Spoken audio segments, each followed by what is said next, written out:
Olá pessoal, então esse vídeo é um vídeo assim um pouco complexo porque a gente vai falar da vida da filha de Stalin, a Svetlana, e para mim isso é um testemunho, né, de uma pessoa que saiu de uma criação por parte de pai e de mãe praticamente ateia, né, as avós paterna e materna tinham muita fé. Mas é um vídeo em que eu tenho que reunir duas revistas de Dom Estevão Bittencourt.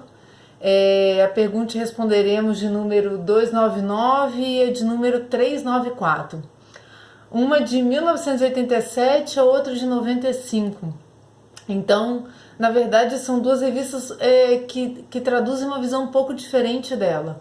Na primeira revista, eu acho que as informações não eram tão precisas, até porque ela lançou um livro, uma bibliografia depois, e publicou, e ela trocava cartas com um padre, e esse padre achou por bem, né, como testemunho, publicar algumas coisas antes, mas depois ela meio que fez uma coisa melhorada. Eu acho que quiseram explorar muito esse lado político nos Estados Unidos, quando ela se refugiou lá, e fizeram meio que a caveira dela e de tudo que ela passou, que realmente foi muito ruim, mas pegando como se ela fosse uma pessoa puramente problemática.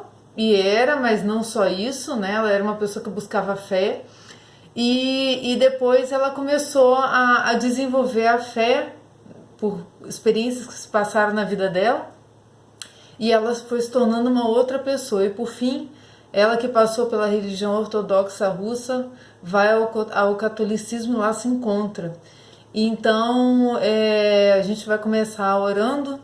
Mas para mim vai ser muito interessante esse vídeo, partilhar, porque eu acabei de ler um livro chamado Todos os Caminhos Levam a Roma. Não sei se vocês já leram, tiveram a oportunidade de ler esse livro, que eu achei muito, muito bom, do Scott Hahn e da Kimberly, né, a esposa dele. Os dois escrevem o livro juntos, eram dois protestantes convertidos. Então, assim, parece que a coisa vai se repetindo, né, que essa história de que todos os caminhos levam a Roma é onde as pessoas mais se encontram a paz, encontram como se fosse realmente uma verdadeira família, fundada pelo próprio Cristo, vamos dizer assim, nós que somos católicos, né?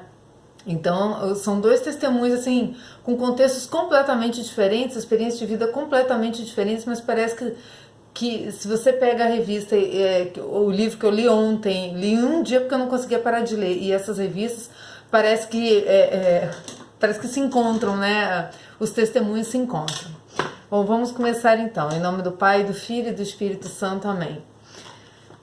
São Miguel Arcanjo, defendei-nos no combate, sede o nosso refúgio contra as maldades exiladas do demônio, ordene-lhe Deus, instantemente o pedimos.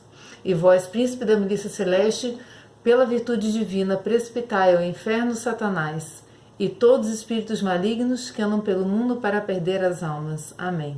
Ó Maria concebida sem pecado, rogai por nós que recorremos a vós, em nome do Pai, do Filho e do Espírito Santo. Amém. Eu vou começar, é um pouco difícil, eu posso tropeçar um pouco, porque realmente eu estou com duas revistas aqui abertas. Eu gostaria de fazer uma observação inicial. De que maneira Dom Estevão Bittencourt trouxe isso, né? Nessa primeira, ele realmente quis fazer uma observação negativa, e realmente era uma observação negativa, do que o comunismo trouxe para a vida daquela pessoa, né? Ele cita até uma jornalista chamada Franca Zambonini, que publica em Família Cristiana, né, perita em sovietismo e diretora do jornal La Pensée Russe, dos emigrantes russos de Paris. Ela faz uma crítica, né? Ela diz que essa Svetlana, que a vida dela foi um desastre, né? Até então, né? Porque foi publicado isso em 86, o que eu tô lendo mais novo é de 95, então são, vamos dizer aí, 15 anos, né? 10 anos mais ou menos 10 anos de informação meio truncada a respeito, até ela realmente resolver falar. Mas ela resume assim: toda a vida de Svetlana foi um desastre. Teve um pai que a seu modo a amava e que ela amou, descobrindo mais tarde que ele era um monstro. Teve uma mãe suicida, foi a princípio adulada como filha do pai dos povos. com um misto de reverência, terror e inveja, depois rejeitada como uma espécie de herdeira do reino do terror e do sangue. Foi renegada pelos 2 filhos deixados em Moscou, com os quais esperava reconciliar-se a voltar, mas também nisto iludiu-se. Então, assim, Dom Estevão, ele está captando, na verdade, a tristeza dela nesse momento, nesse primeiro contato que ele teve com a vida dela, e assim, fica parecendo que só poderia ter acontecido algo de ruim, né? Então, eu acho assim que no final ele diz assim: pode-se dizer que Svetlana é testemunha viva daquelas palavras que ela proferiu logo ao desembarcar em Nova York. É impossível viver sem Deus no coração. Tal é o brado do mais profundo da natureza, não só de Svetlana, mas de todo ser humano. Esse brado brotou no íntimo de Svetlana, apesar da educação até que recebeu. Então, assim, é meio que uma crítica também à maneira como o Ocidente recebeu ela, né? Parece prevalecer de novo o bom senso em Svetlana, que quis escapar da violência do ateísmo para tentar descobrir o autêntico ambiente de vida cristã no Ocidente, né? Então, assim, o que eu pensei, assim, de conceitos, né? O que eu vi pra mim, todo esse testemunho dela, agora a gente vai começar a falar dela mesmo, fazer um pouco da biografia dela, mas eu queria pensar aqui algumas coisas que eu achei muito importantes. O que fez o diferencial na vida dela? A tradição da fé pela família, que são as avós materna e paterna dela. Aquilo ali, vamos dizer que se perdeu num certo momento da vida dela, e que foi muito triste. Ela teve vários casamentos e várias perdas, por fim acabou sozinha mesmo, mas dizendo que a solidão dela era vivida com Cristo, por isso que eu achei muito bonito. Mas assim, essa tradição da família, como é importante. Às vezes a gente acha que aquilo vai passar e que a pessoa não está ouvindo, não tem capacidade de vivenciar, mas ficou que a conversão dela foi profunda no final. Stalin, né, a mãe de Stalin, que era uma católica, uma pessoa que vivia o catolicismo dela na Geórgia, um pouco distante de Stalin, né, não tinha muito contato mais com o filho, quis que ele fosse sacerdote. Ele chegou a frequentar um seminário e depois abandonou tudo, né? E naquela época tem essa crítica de que os seminários tinham muita influência revolucionária, desse marxismo revolucionário, né? Vê a gravidade disso que a gente vem comentando nos vídeos anteriores. Também pensei as consequências do ateísmo na vida de uma pessoa, como é problemático, né, viver sem Deus, que foi o caso da mãe dela, que apesar de ter uma filha nova, né, 6 anos que a Svetlana tinha quando ela suicidou, foi capaz de tirar a própria vida em protesto a uma atitude de Stalin. Isso o ateísmo traz, né, a desconformidade com o sofrimento. A gente sofre em Cristo, sofre diferente. A Svetlana percebeu isso no final da vida dela. O ensino laicista, né, que hoje a gente discute muito essa questão de que o Estado é laico, que o ensino tem que ser laicista e não sei o que mais. Svetlana o sofrimento dela é fruto desse tipo de ensino, né, que abole Deus e as tradições judaico-cristãs, que são as tradições que formaram a gente aí, tira o chão da pessoa, né? Então, dizer que Deus não está... Não, Deus está presente em tudo. Deus está presente no início da criação. Mas isso precisa ter fé para enxergar. Também eu pensei como ela se comunicou muito com o padre, e esse padre foi um missionário praticamente na Rússia, ajudava a converter pessoas, batizava em segredo, e um outro que ele inspirou também foi morto, caçado e morto, porque também levava muitas almas à conversão. Eu pensei também a importância do espírito missionário dentro da igreja, né? Como que é importante a gente rezar e a gente sempre lembrar desses missionários, que eles fomentem a nossa fé, porque foi por missionários que a fé dela veio à tona. Por pessoas missionárias, exemplos de missionários, de freiras, né? Quando ela foi refugiada na Suíça antes de ir para os Estados Unidos. A mudança de paradigmas que causa quando você encontra a fé. Tudo isso vocês vão ver nesse vídeo. E, por fim, o encontro com o catolicismo, que é o que eu estava dizendo no início, a respeito do livro Todos os Caminhos Levam a Roma, que eu acho que em inglês é Roma Sweet Home, o nome em inglês, salvo engano. Ou Home Sweet Roma, uma coisa assim, é um trocadilho, né, com essa frase. Então vamos falar um pouco dela aqui. Como eu disse, né, ela é filha do ditador Stalin, né, que viveu de 1879 a 1953, né? Stalin faleceu em 53, aliado e depois adversário de Hitler. Stalin governou a União Soviética de 1928 a 1953, abrangendo o período da Segunda Guerra Mundial, de 39 a 45. Svetlana era filha caçula de Stalin, muito amada pelo pai, mas dissidente em matéria religiosa e política. Deixou a União Soviética e tornou-se católica em 13 de dezembro de 1982. Após um itinerário religioso assaz complexo, por isso que eu digo que esse vídeo é um pouco, né, porque ela vai para lá, vem para cá. Svetlana deixou traços autobiográficos que foram publicados em... Bom, aí eu não vou dizer o nome das revistas, porque eu vou me perder, porque é tudo em francês, mas foi feita essa publicação em junho de 1993, eu deixo na descrição escrito aqui, porque senão eu vou pagar um mico maior que eu já tenho pagado tentando falar russo aqui. Vão a seguir publicados em tradução portuguesa, que guarda a forma fragmentária do texto em francês. Então, Dom Estevão trouxe isso, né, para essas revistas. Eu vou voltar para a revista de 1987 agora, em que eu achei muito importante a descrição que fizeram dela, da vida dela, né, familiar. Joseph Stalin, aos 26 anos de idade, esposou Ekaterina Svanidze, da qual pouco se pode dizer e que morreu pouco após o nascimento de seu filho Jacob. Este faleceu na Segunda Guerra Mundial em campo de concentração nazista. A seguir, Stalin casou-se com Nadezhda Alliluyeva, que era 20 anos mais jovem do que ele. Pessoa meiga chamava-o Sosso ou Socelo, diminutivo georgiano de Yosef. De tal enlace nasceu Svetlana. A mãe desta, porém, não resistiu ao clima de tirania e terror que cercava o ditador. Numa noite após horrível discussão, suicidou-se em casa de Voroslov. Então, esse suicídio é mais bem descrito aqui. O que aconteceu? Nada permitia prever esse trágico desfecho, né? Aconteceu, porém, que certo dia Stalin respondeu a alguém pelo telefone: acidente mortal. Alguns dias depois, o tal acidente verificou-se. A esposa de Stalin, que é a mãe de Svetlana, embora ateia, era animada por um sentido agudo de justiça. Após ouvir a resposta do marido pelo telefone mencionando acidente mortal, ela lhe pediu explicações.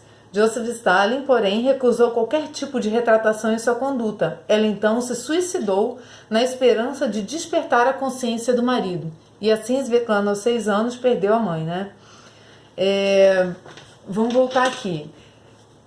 Svetlana cresceu num ambiente misto. Em casa, angústia e ansiedade, pois o pai sofria de psicose maníaco-depressiva. Que esse nome, hoje em dia, dessa doença, se transformou, vocês vão entender melhor, bipolaridade, né? A psicose maníaco-depressiva varia, o humor varia de deprimido, né, hipomaníaco ou maníaco, né, que é de deprimido a muito eufórico.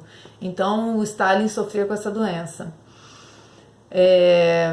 Verdade é que em bons momentos Stalin a chamava de minha patroazinha e meu passarinho. Fora de casa era honrada e privilegiada como filha do chefe do governo. Por conseguinte, na escola e no Kremlin era a princesa. Enamorou-se ainda muito menina pelo judeu Alexei Skapler, que fazia carreira no cinema. Aí vem o primeiro drama dela. O pai, descontente com isso, pôs termo a esse amor, dando 2 bofetadas na filha e enviando Kepler para um gulag, né, para um campo de concentração, por 10 anos.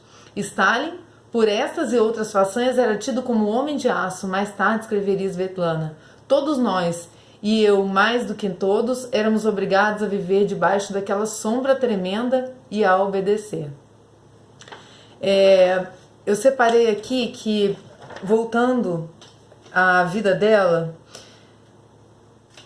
aí vem ela descrevendo: para começar, desejo dizer que não podia haver vida sem Deus. Mesmo quando não o conhecemos e honestamente julgamos que ele não existe. Os primeiros 36 anos que vivi no estado ateu da Rússia não foram em absoluto uma vida sem Deus. Estado ateu da Rússia, todavia fomos educados por nossa escola laicizada, por toda a nossa sociedade profundamente materialista. Não se tratava de Deus. Minha avó paterna, Ekaterina Djugashvili, ou Djugashvili, não falava russo, pois era da Geórgia. Até a morte, ela frequentou a Igreja Ortodoxa da Geórgia, causando grande embaraço às autoridades comunistas locais. Era uma pobre camponesa, quase letrada, viúva precoce, que pusera sua confiança em Deus e na Igreja. Era muito piedosa e trabalhadora, sonhava com a ideia de ver seu filho, meu pai, sacerdote. Na verdade, não era católico, como disse no início, né? Ela era da Igreja Ortodoxa, né?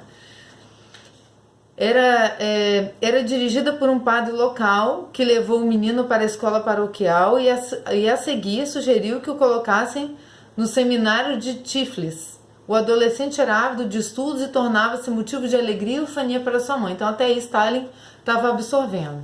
Em fins do século XIX, aí vem essa observação, os seminários ortodoxos orientais na Rússia eram muitas vezes, olha aí, perpassados por uma corrente secreta revolucionária e nacionalista. O marxismo importado do Ocidente era bem conhecido nas universidades. A gente começa a ver a mudança desse menino, né, do Stalin. O sonho da minha avó nunca se realizou. Com a idade de 21 anos, meu pai deixou o seminário para sempre. Minha avó materna, Olga Aleluieva, com prazer nos falava de Deus. Dela é que nós ouvimos pela primeira vez os vocábulos Deus e alma. Para ela, Deus e alma eram os próprios fundamentos da vida, exatamente como para minha avó paterna, que vivia longe de nós. Aos olhos de minhas duas avós, a nossa educação estava totalmente errada. Elas não hesitavam em exprimir suas opiniões.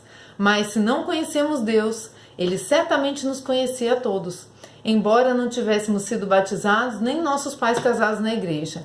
Isto tudo Deus o sabia. Então aqui ela já está convertida, ela está fazendo uma narração à luz da fé, né? Olha como é diferente dessa época em que ela sofreu e essa conclusão que aquela jornalista teve, né? Com aquela publicação que eu citei no início. Diz assim: agradeço a Deus ele ter permitido às nossas caras avós que nos transmitissem sementes da fé. Eram duas mulheres que, embora respeitassem seu comportamento a nova ordem das coisas, guardavam profundamente em seus corações a fé em Deus e em Cristo. Sem dúvida, rezaram por nós, seus 7 netos, no silêncio e em segredo. E Deus as ouviu, né? Svetlana percebia sempre os ecos das sinistras atividades de seu pai.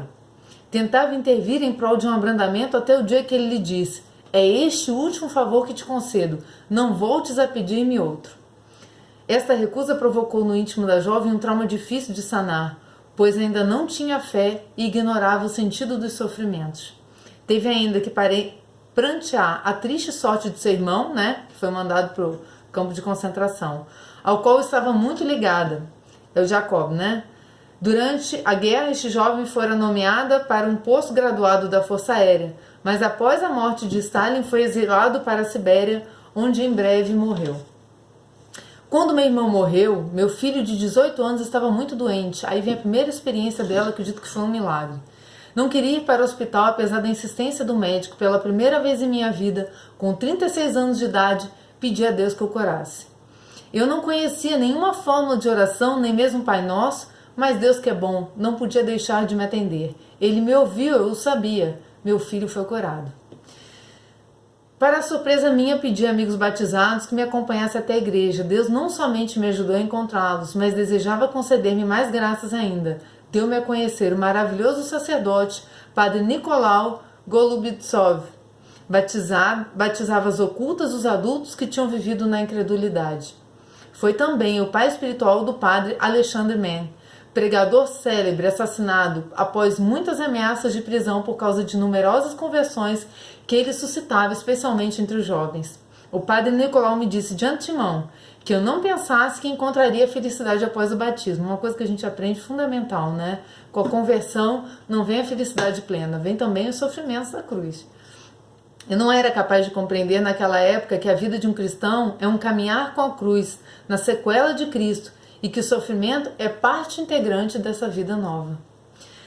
Aí eu vou pular aqui, aos 15 anos, os 15 anos que passei nos Estados Unidos foram para mim, depois, né, que ela se casou com um indiano. Eu vou encurtar a história porque ela se casou com um diplomata indiano, que era um homem muito bom, mas que tinha uma saúde debilitada e que faleceu. E quando ela foi esse homem fino e culto, mas de saúde delicada, morreu pouco depois. Ela quis então levar a mãe dele, foi a urna portadora das cinzas para levar para a mãe lançar as cinzas nas águas do rio Ganges, né, que era uma tradição, né, hindu. Ela recebeu autorização para fazer essa viagem e quando ela chegou lá, ela pediu asilo para os Estados Unidos. Os Estados Unidos ainda achou delicado oferecer naquele momento e encaminhou ela para a Suíça, que foi onde ela foi conviver com umas irmãs. Tá aqui, olha. No Ministério da Saúde, seu caso foi confiado ao Dr. Jenner, que fora durante longos anos embaixador da Suíça no Vaticano. Este diplomata compreendeu perfeitamente que Svetlana não desejava viver cercada sob o controle do partido e obteve-lhe acolhida num convento de visitação, fundado por São Francisco de Sales. Ela teve contato com a vida católica, com a fé católica. Deu-se muito bem com a irmã superiora e guardou excelente recordação da primavera suíça. Então, quando ela chega né, quando ela viaja lá para Nova Delhi, né, ela pede asilo na embaixada, a embaixada encaminha, né, a pedido dos próprios Estados Unidos, encaminha ela para a Suíça. E lá ela fica e tem esse contato, depois ela é encaminhada aos Estados Unidos, né. Com efeito, os americanos julgaram que era mais vantajoso para ela publicar seu primeiro livro em Nova York, né? Então, lá para quando ela vai para Nova York, aí ela dá esse testemunho. Os 15 anos que passei nos Estados Unidos foram para mim causa de tormentos e desatinos. Após o nascimento de minha filha, oriundo do meu casamento nos Estados Unidos, e ela vai passando de casamento em casamento e todos desfeitos, parecia oferecer-se a mim uma possibilidade de vida normal. Mas em breve houve perturbação e amargura, e tudo terminou com uma separação conjugal. Cada corrente religiosa, ela diz que ela foi chamada, né, durante esses anos, minha vida religiosa era tão confusa quanto o resto. Eu me via frente a um cristianismo norte-americano múltiplo, né, de várias denominações protestantes. Svetlana também procurou a igreja ortodoxa de sua origem a solução para sua demanda pessoal. As respostas às suas perguntas lhe pareceram abstratas demais. Isso a gente vai ver também no livro Todos os Caminhos levam a Roma, é isso que eu digo que se cruzam. Um dia, aí que entra esse sacerdote que foi a luz da vida dela, né? Recebi uma carta de um sacerdote católico italiano da Pensilvânia, Padre Garbolino, que me recomendava vivamente fizesse uma peregrinação a Fátima por ocasião do 60º aniversário das aparições. Não foi possível fazê-lo, então, mas a nossa correspondência amiga durou mais de 20 anos e me esclareceu muita coisa. Ele foi visitar ela uma vez, né, e que ela disse que estava divorciada e muito infeliz, mas ele sempre tinha palavras de consolo e de estímulo para a vida dela.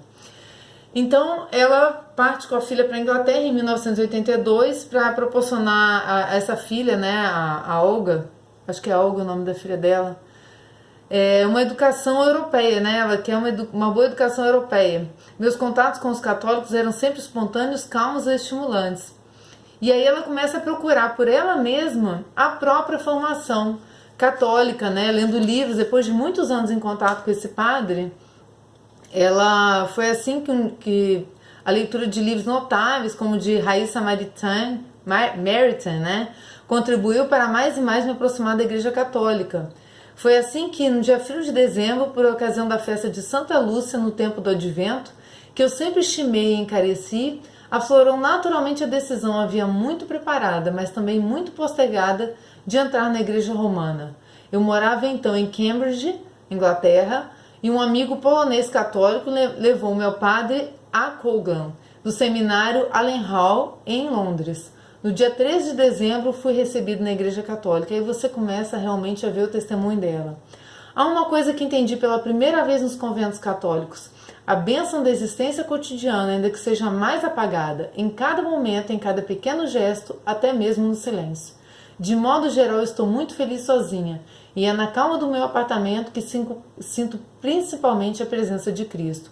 Isso ela escreve depois de toda essa caminhada já mais atual, né? E aí ela vai falar aqui que eu separei uns trechos muito importantes quando ela fala da vivência católica. Tive que aprender tudo por mim mesma, como eu disse, lendo livros oferecidos por amigos católicos ou visitando livrarias. As vidas dos santos sempre exerceram sobre mim influência mais possante do que dos eruditos tratados. A diferença entre a solidão na Igreja Ortodoxa Oriental e a solidão na Igreja Católica apareceu-me desta maneira. Na ortodoxia oriental raramente se ouve uma confissão. Isso se dá geralmente uma vez por ano antes da Páscoa e sem a discrição do confessionário. Aí o Dom Estevão faz uma observação que o sacramento, né, atualmente já era mais frequente, esse sacramento na Igreja Ortodoxa. Somente agora compreendo a graça maravilhosa que decorre dos sacramentos, como da reconciliação e da Eucaristia, oferecidos em qualquer dia do ano e mesmo diariamente. É fonte de salvação esse sacramento. Antes eu estava muito disposta a perdoar e a me arrepender. Nunca fui capaz de perdoar os meus inimigos. Agora sinto-me tão diferente de outrora, quando participo da missa diariamente. Somos tão fracos que não chegamos a cumprir nossos propósitos sem a ajuda e sustento de Deus. A Eucaristia tornou-se para mim viva e necessária. O sacramento da reconciliação com Deus que nós ofendemos, menosprezamos e traímos diariamente. O sentimento de culpa e de tristeza que então nos acomete, vezes isso tudo torna necessário que o recebamos muito frequentemente. Muitas vezes não nos damos conta da inimaginável graça do perdão, que nos é oferecida pelo Pai, o Filho e o Espírito Santo. Pedir humildemente essa graça e tão frequentemente quanto possível é o maior privilégio que os cristãos possuem. Aí ela fala de Maria. Acreditei durante anos que a decisão crucial de ficar no estrangeiro, tomada por mim, significava uma grande etapa da minha vida. Comecei uma existência nova, libertei-me e adiantei-me na carreira de escritora. Meu Pai Celeste corrigiu-me suavemente. Fui de novo agraciada por uma maternidade tardia, que devia recordar-me o meu lugar na vida, lugar humilde de mulher e mãe. Assim fui realmente carregada nos braços da Maria Virgem, cuja intercessão eu não fui acostumada a solicitar, pois acreditava que essa devoção era própria principalmente de camponesas e letradas, como minha avó Georgiana, que não tinha outra pessoa para quem se voltar. Oh, como perdi essa ilusão, quando eu mesma me via só e sem apoio. Quem seria minha advogada senão a mãe de Jesus? Como de repente ela se tornou tão próxima, ela que as gerações chamam bem-aventurada entre as mulheres. E aí ela diz assim: tive a ocasião de fazer retiros durante a Quaresma e a Semana de Páscoa. Como era agradável estar completamente escondida numa pequena aldeia longe de tudo. Então, esse testemunho eu vou terminar por aqui, senão fica muito longo, mas é um reencontro de uma pessoa que sofreu horrores familiarmente, com o pai, com a mãe, perda do irmão, mas reencontrou sua alegria, não a alegria do mundo, ela reencontrou sua alegria na conversão, né, na adesão aos sacramentos, na valorização dos sacramentos, das pequenas coisas. Eu acho tão importante esse tipo de testemunho que eu quis aqui nesses vídeos que a gente está falando sobre o marxismo infiltrado na igreja, né? O que aconteceu com Stalin também foi bem fruto disso. Mas eu gostaria de deixar aqui esse testemunho, o vídeo ficou um pouco longo, eu tentei ser rápida, são 2 livros e eu não queria fazer 2 vídeos sobre isso, mas fica aí pra gente refletir como é importante o sacramento da reconciliação, o sacramento da Eucaristia, se possível com frequência, né? Enfim, gente, é isso. A nossa fé católica é muito bonita, muito rica. Leiam o livro Todos os Caminhos Levam a Roma, depois comentem aqui, tá? Um abraço a todos.